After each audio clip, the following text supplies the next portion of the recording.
আজকের পর্বে থাকছে দীঘার বুকে আছড়ে পড়া ঢেউ।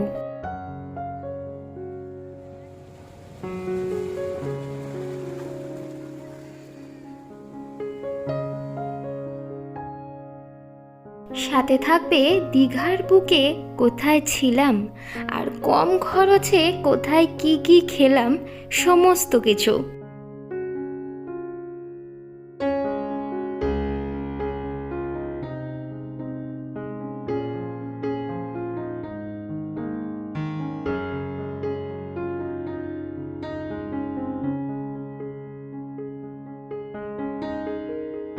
সমুদ্রের পার ছাড়াও আরও কি কি আছে দীঘার বুকে ঘুরে দেখার জন্য, সমস্ত কিছু জানতে গেলে আজকের ভিডিওটা স্কিপ না করে পুরোটা দেখো।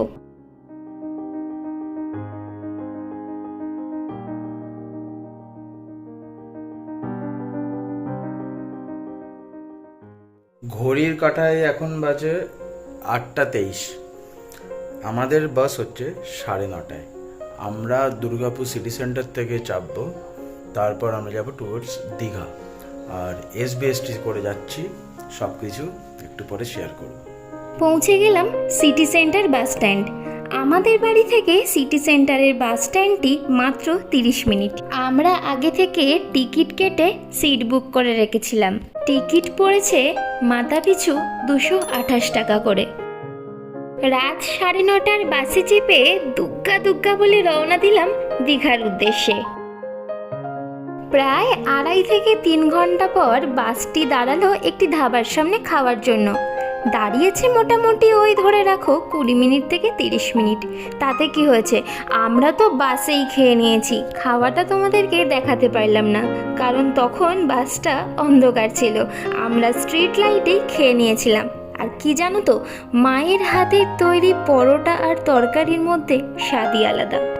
আমাদের চ্যানেলে নতুন হয়ে থাকলে চ্যানেলটিকে সাবস্ক্রাইব করতে একদম ভুলবে না, সাথে বেল আইকনটাও প্রেস করে দিও, কারণ যখনই ভিডিও ছাড়বো সেটা যেন সবার আগে তোমার কাছে পৌঁছয়।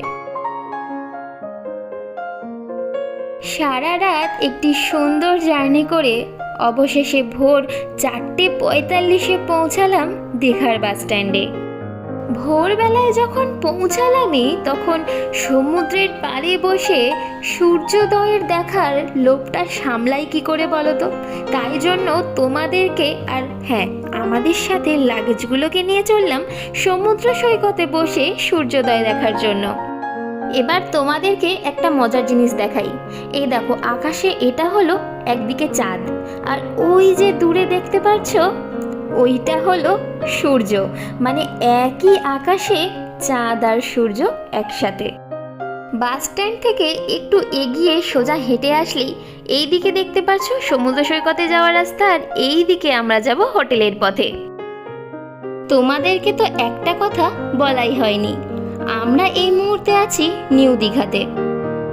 হোটেলে যাওয়ার পথে বাঁ দিকেই ছিল কিন্তু অটো স্ট্যান্ড আর টোটো স্ট্যান্ড। স্ট্যান্ড থেকে হোটেলের দূরত্ব খুব একটা বেশি নয়। স্ট্যান্ড থেকে হেঁটে গেলে হোটেলের দূরত্ব পড়বে মাত্র 5 মিনিট। হোটেলে যাওয়ার পথে আমরা কিন্তু দেখতে পেয়েছি অনেক খাবারের দোকান, সাথে মেডিকেল শপও আছে।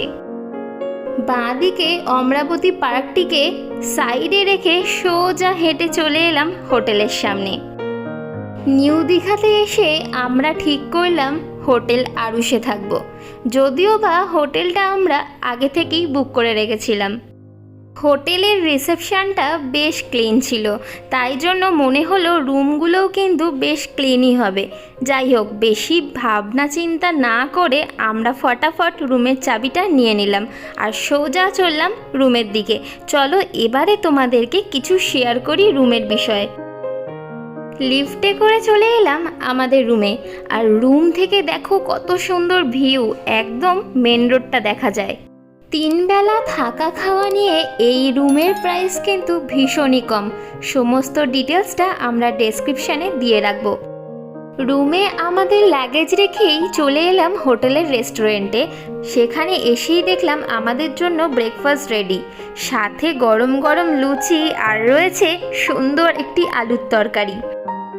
বাবাইয়ের রিয়াকশন দেখে আমার খিদেটা যেন আরও জোরে পেয়েছে, ওই জন্য আমিও বসে পড়লাম খেতে। খাবারটা মুখে তুলতেই যেন একটা চরম শান্তি পেলাম। খাবারের কোয়ালিটি এবং কোয়ান্টিটি এখানে কিন্তু বেশ দারুণ। খাওয়া শেষ করে আমরা চলে এলাম রুমে আসার কারণ এটাই, একটু ফ্রেশ হয়ে বেরোবো আর তোমাদেরকে পুরোটা ঘুরে দেখাবো। আমরা এসেছি সমুদ্রে, তাই আজকের শুরুটা সমুদ্র থেকেই হবে। চলো যাওয়া যাক সমুদ্রের দিকে।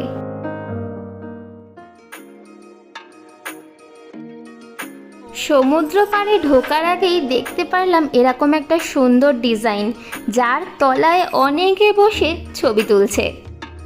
এটা নিউ দীঘা সি বিচ। আমরা ভেবেছিলাম এই রোদের মধ্যে হয়তো কেউই থাকবে না, কিন্তু এখানে এসে দেখলাম পুরোটাই উল্টো।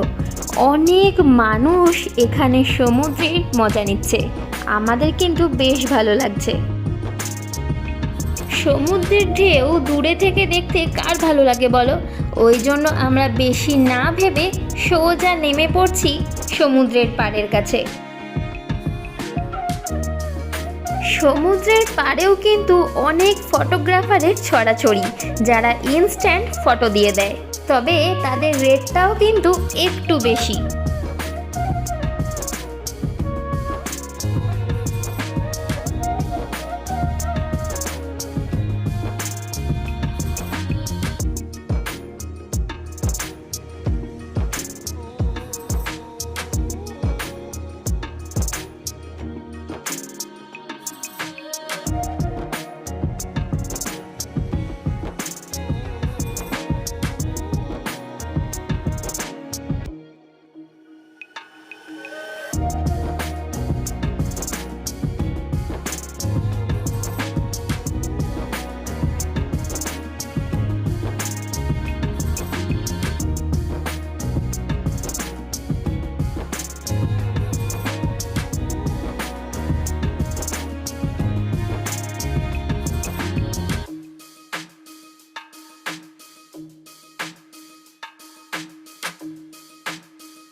নিউ দীঘা বিচের পাড়ে কিন্তু খুব সুন্দরভাবে বসার জায়গা করা আছে, যেখানে গরমে মানুষ যাতে বসতে পারে। এই নিউ দীঘা বিচে অনেকক্ষণ সময় কাটাবার পর আমরা আস্তে আস্তে বেরিয়ে পড়লাম বাজারের দিকে। দেখি এখানে কি কি দোকানপাট আছে। বাইরে কিন্তু বিশাল গরম, তাই রাস্তাঘাটে ভিড়টা একটু কমই দেখা যাচ্ছে। যেতে যেতে চোখে পড়লো বেশ কিছু দোকান, তার মধ্যে দেখুন ঝিনুক দিয়ে বানানো কত রকম পুতুল আছে এই দোকানে। এই দোকানে বিভিন্ন রকম মিষ্টি জাতীয় জিনিস রাখা আছে, খাজা, লাড্ডু, বাদাম, অনেক কিছু, গুড় বাদাম, তিলের লাড্ডু, নারকেলের লাড্ডু, কাজুর বরফি, আর হরেক রকম এখানে মিষ্টি পাওয়া যাচ্ছে। খাজা হচ্ছে 60 টাকা প্যাকেট। এই কাজুর এটার দাম কত? এটা 20 টাকা। এটা 20 টাকা।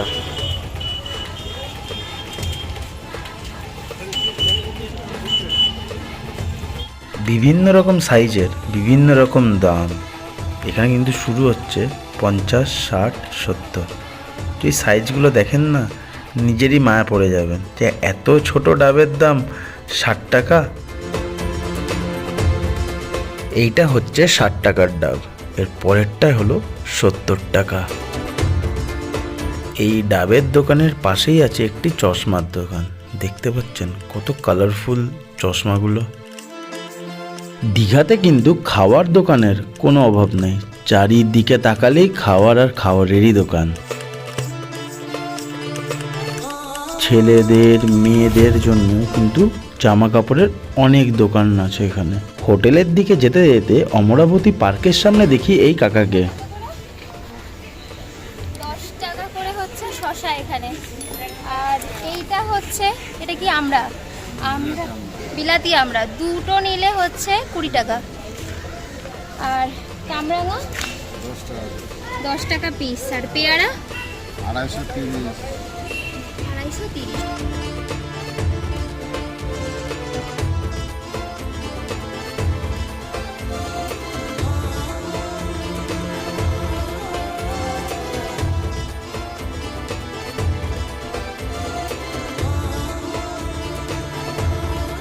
এত গরমে শশাটাই মনে হলো উপকার, তাই চট করে কিছু না ভেবেই অর্ডার করে ফেললাম একটি শশা। এত ফল দেখে আমার অনেক ক্রেভিং হচ্ছিল, তাই ভাবলাম এরপরে কি খাওয়া যায়। কাকা আমাদের সাজেস্ট করলো একবার কামরাঙা মাখাটা খেয়ে দেখো। কাকা কিন্তু বেশ ভালোই মাখছে, অনেক রকম মশলাপাতি দিয়েছে এর মধ্যে। খেয়ে দেখার পর বোঝা যাবে যে ব্যাপারটা কীরকম। বাহ, কি সুন্দরভাবে ডেকোরেশন করে দিল তো কাকা।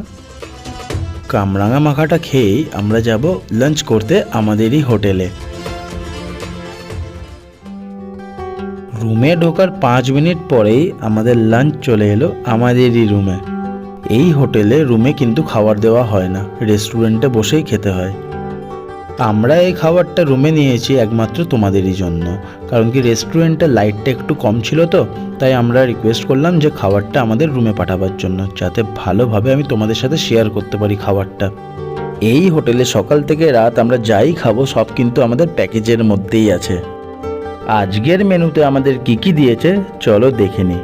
গরম ভাত, আলু ভাজা, ডাল, তরকারি, চাটনি, মাছ, স্যালাড, বাহ, আর আমার প্রিয় লঙ্কাও এখানে আছে। আর কি সুন্দর দেখেছেন পাঁপড়গুলো, পুরো লাভ শেপের।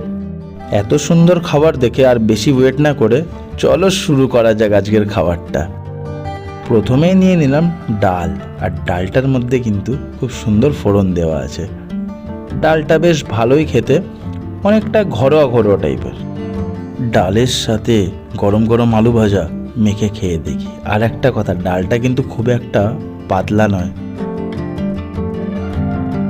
এই খাবারটা খাওয়ার পরে হোটেলে থেকেও বেশ ঘর ঘর ফিল হচ্ছে, কারণ কি রান্নাটা পুরো ঘরোয়া পদ্ধতিতেই তৈরি হয়েছে। এরপরে সবজিটা দিয়ে খেয়ে দেখি যে কেমন লাগছে। এই সবজিটা দিয়ে মাখতে মাখতে আমি বুঝলাম যে এটা কিসের সবজি।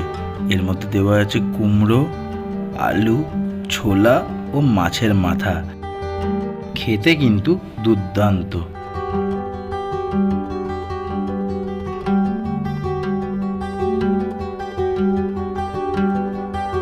এরপরেই খেয়ে দেখবো মাছটা দিয়ে, আর দেখি ঝোলটা কেমন করেছে। মাছের পেটির সাইজটা কিন্তু বেশ সুন্দর, আর খুব সুন্দর করে ব্যাপারটা ভেজেছে। এই হোটেলের প্যাকেজের মধ্যে যে এত সুন্দর খাওয়া দাওয়া হবে বা এত সুন্দর মাছের পিস দেবে সেটা আমি কিন্তু ভাবতে পারিনি। মাছের ঝোলটা খেতে কিন্তু বেশ ভালো। এই লাভ শেপের পাঁপড়গুলো বেশ মুচমুচে আর কুরকুরে, খেতে কিন্তু বেশ ভাল লাগলো, ক্রাঞ্চি। এরপরে তুমি বলো যে কেমন লাগছে তোমার খেতে। প্রথমেই আমি নিয়ে নিলাম ডাল, তবে ডাল থেকে কিন্তু সুন্দর একটা স্মেল আসছে, ঘরে রান্না করলে যেরকম স্মেল আসে ঠিক ওরকমটা। তারপরে আলু ভাজা নিয়ে একসাথে এবারে খাবো।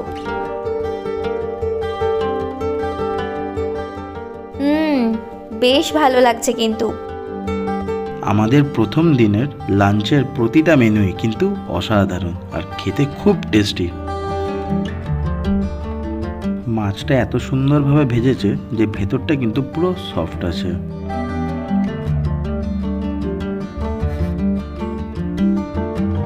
মাছটা পুরো টাটকা।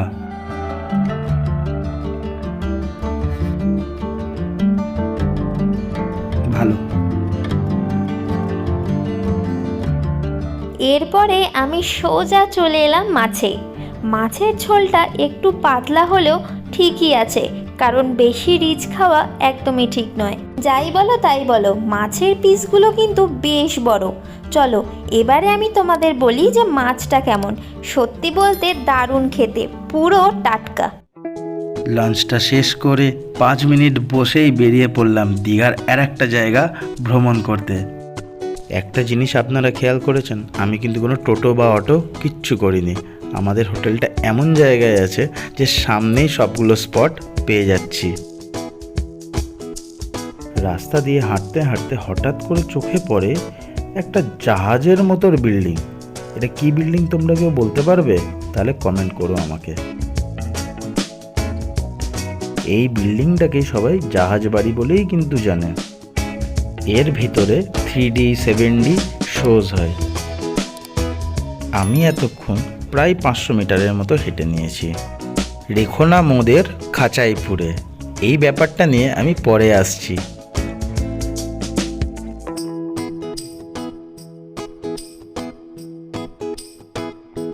বেশ কিছুটা হাঁটার পর আমি পৌঁছে গেলাম আমার ডেস্টিনেশনে। আমি এখন আছি দীঘা সায়েন্স সেন্টারে। এই ডাইনোসরটাকে দেখছেন, কি ভয়ঙ্কর দেখতে।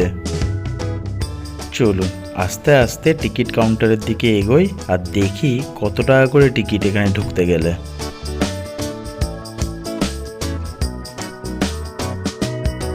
এই টিকিট কাউন্টারের পাশেই কিন্তু সব টিকিটের চার্টগুলো দেওয়া আছে।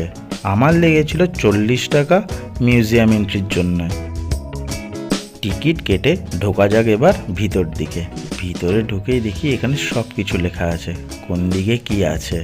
এখানে আমার একটা জিনিস দেখে খুব ভালো লাগলো যে এখানে মাদার্স রুম আছে, যেখানে বেবি আর তার মায়ের যেন কোনো প্রবলেম না হয়।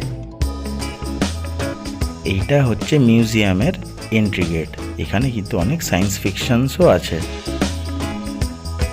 এখানে ঢোকার সাথে সাথেই আমার ছোটবেলাকার সব কথা মনে আসছে।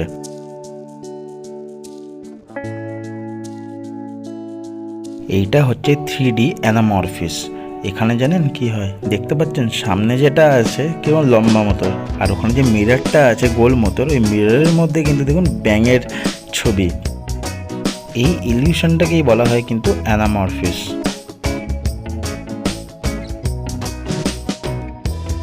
এরপরেই চলে এলাম আর এক ধরনের অ্যানামরফিস দেখতে। দেখুন এখানে একটা হাত, ভেতরের ওই গোল মতো পাইপের মতো যেটা আছে ওটা হচ্ছে একটা মিরর।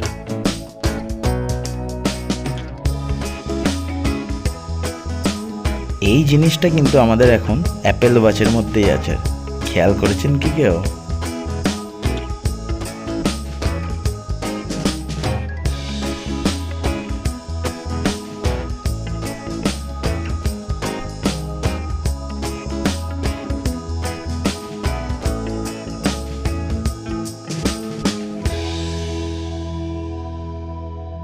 অনেক রকম ছবি দিয়ে বানানো হয়েছে এই মোনালিসার চিত্রটা।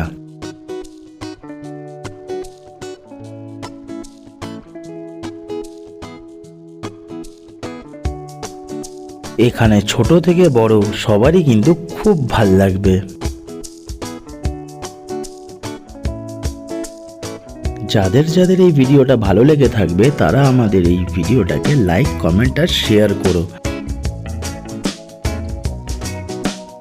আর যারা যারা আমাদের চ্যানেলে নতুন আছো তারা কিন্তু আমাদের চ্যানেলটিকে সাবস্ক্রাইব করে নিও, আর তার সাথে বেল আইকনটা ক্লিক করতে কিন্তু একদম ভুলো না।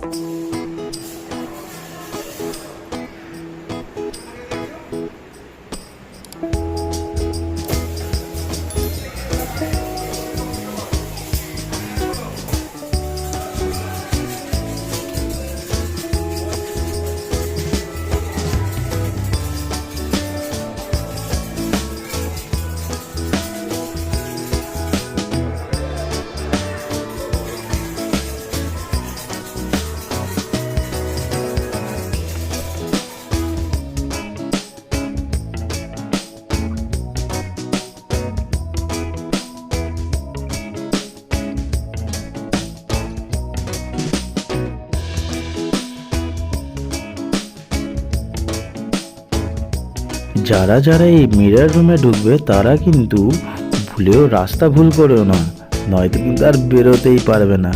মজা করলাম। আর এই মিরর রুমের ভেতরে কিন্তু দুখানা ভূত আছে, যেটা হুটহাট করে বেরিয়ে পড়ে। সামনে দাঁড়িয়ে থাকা এই বাচ্চাগুলোও ভাবছে যে এত বড় বাচ্চা একটা কোথার থেকে চলে এলো যে এরকম করছে।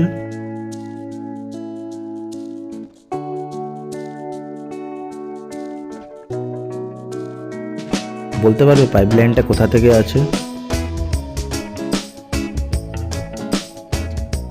আস্তে আস্তে তোমাদেরকে এই পার্কটাকে ঘুরিয়ে দেখায়। এখানেও কিন্তু অনেক সায়েন্স ফিকশনসের ব্যাপার আছে। এই পার্কের ভিতরেই আছে কিন্তু জুরাসিক পার্ক। আমি আস্তে আস্তে ওইদিকে যাচ্ছি, আর মনে একটু ভয়ও লাগছে যে কোনো ড্রাগন বা ডাইনোসর যদি আমার উপরে অ্যাটাক করে দেয় কি হবে তখন। চলুন দেখে আসি ভেতরে কি আছে। ঢুকতেই দেখি ডান দিকে একটা ড্রাগন। বাপরে, কত ভয়ে ভয়ে এবার ঢুকছি, দেখি কি হয়।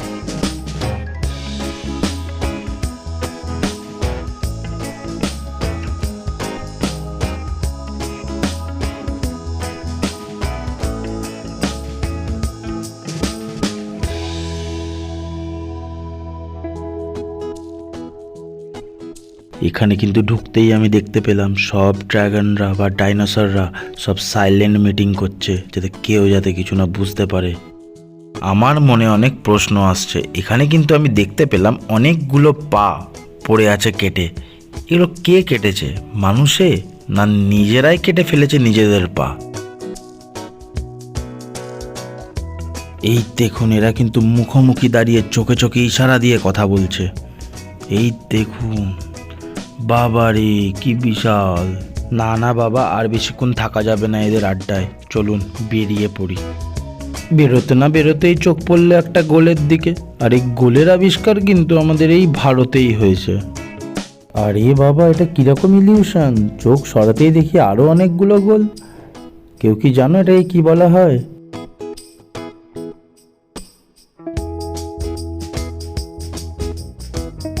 দীঘা এলে একবার এই পার্কে ঘুরতে চলে আসবে। এটা শুধু পার্ক নয়, এটা তো মিউজিয়ামও আছে। দীঘা সায়েন্স সেন্টার বললেই যে কেউ নামিয়ে দেবে। এই পার্কটা কিন্তু বেশ সুন্দর, বাচ্চা থেকে বড় সবাই একবার ভিজিট করতেই পারেন। এই পার্কে প্রবেশ করার আগেই আমি তোমাদের একটা বোর্ড দেখিয়েছিলাম যেখানে লেখা ছিল রেখো না মদের খাঁচায়, কিন্তু এসে দেখি এরা কারা খাঁচার ভিতর তাহলে? বেশ, এত জটিলতায় না থেকে দেখি এদেরকে কেমন লাগছে। এখানে কিন্তু অনেক রকমের পাখি রয়েছে।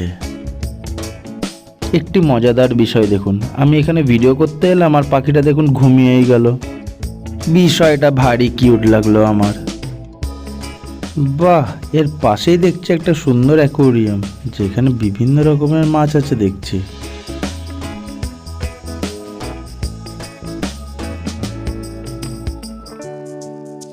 এই সায়েন্স সিটির ভিতরে কিন্তু খুব সুন্দর খাওয়ার জায়গা আছে। এখানে কিন্তু খাবারের প্রাইস খুব রিজনেবল। তোমরা দামগুলো দেখো, 20, 30, 40, 60 সব এই রেঞ্জের মধ্যেই খাবার। আর খাবারগুলো দেখে এত সুন্দর লাগছে, আমার কিন্তু এগুলো দেখে খুব খেতে ইচ্ছা হচ্ছিল, কিন্তু আমি খেতে পারলাম না। কারণ কি, ও ছিল না আমার সাথে, আর তার সাথে হোটেলেও অনেক খাবার খাইয়েছিল, পুরো পেটটাই পুরো ভর্তি ছিল। সামনে যেটা দেখতে পাচ্ছ এটা হচ্ছে স্পেস অ্যান্ড অ্যাস্ট্রোনমি সেন্টার। এর ভেতরে কিন্তু ভিডিও শোজগুলো চলে। আমাদের এই ভিডিওটা ভালো লেগে থাকলে লাইক, কমেন্ট, শেয়ার অবশ্যই করবেন। আর যারা যারা নতুন আছেন আমাদের এই চ্যানেলে, তারা কিন্তু সবাই সাবস্ক্রাইব করে দেবেন, আর তার সাথে বেল আইকনটাও ক্লিক করবেন, যাতে যখনই আমরা ভিডিও ছাড়বো তখনই সাথে সাথে আপনাদের কাছে নোটিফিকেশন চলে যায়। আজকের মতো আমাদের ভিডিও এই অবধিই। সবাই ভালো থাকবেন, সুস্থ থাকবেন। দেখা হচ্ছে নেক্সট ব্লগে।